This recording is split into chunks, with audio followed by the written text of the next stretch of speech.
Bonjour chers amis, bienvenue à une nouvelle leçon sur AS School. Aujourd'hui, nous allons parler du verbe modal can, pouvoir.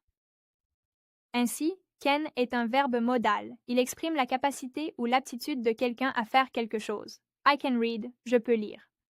You can drive, tu peux conduire. She can cook, elle peut cuisiner. Et ainsi de suite. En général, les verbes modaux se placent à côté des verbes principaux dans la phrase et en modifient le sens. Si l'on dit I sing, cela signifie que je chante. Si l'on dit I can sing, cela veut dire que je peux chanter. On remarque que le verbe can se trouve à côté d'un verbe principal comme drive, cook, read. Celui-ci a la même forme pour toutes les personnes et tous les nombres, et le verbe principal, qui se trouve à côté de lui, est toujours à l'infinitif. Ainsi, quel que soit le sujet de la phrase, la structure verbe modal, verbe principal est toujours la même.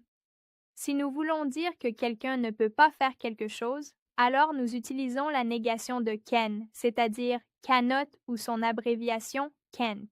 I cannot draw, je ne peux pas dessiner. You cannot take photo, tu ne peux pas prendre de photo. She can't play, elle ne peut pas jouer. Dans le langage parlé ou écrit formel, il est recommandé d'utiliser la forme complète cannot, tandis que dans un contexte informel, on utilise aussi bien la forme complète que l'abréviation. Lorsque l'on pose une question, le verbe modal passe en première position, suivi du sujet, puis du verbe principal. Can I help you? Puis-je t'aider?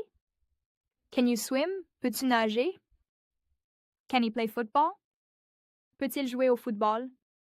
En plus d'exprimer la capacité, can peut aussi nous aider à demander la permission. Can I use your phone? Puis-je utiliser ton téléphone? Can I go to the bathroom? Puis-je aller aux toilettes? Garde à l'esprit que can est utilisé pour exprimer la capacité immédiate ou réelle de faire quelque chose. I can run fast, je peux courir vite. Pour exprimer la capacité dans le passé, on utilise could. I could run fast when I was young. Je pouvais courir vite quand j'étais jeune. Et pour exprimer quelque chose que nous pourrons faire à l'avenir, on utilise will be able to. I will be able to swim next year. Je pourrai nager l'année prochaine. C'est tout pour le verbe can. N'oublie pas de suivre toute la leçon sur le site. Tu trouveras le lien dans la description.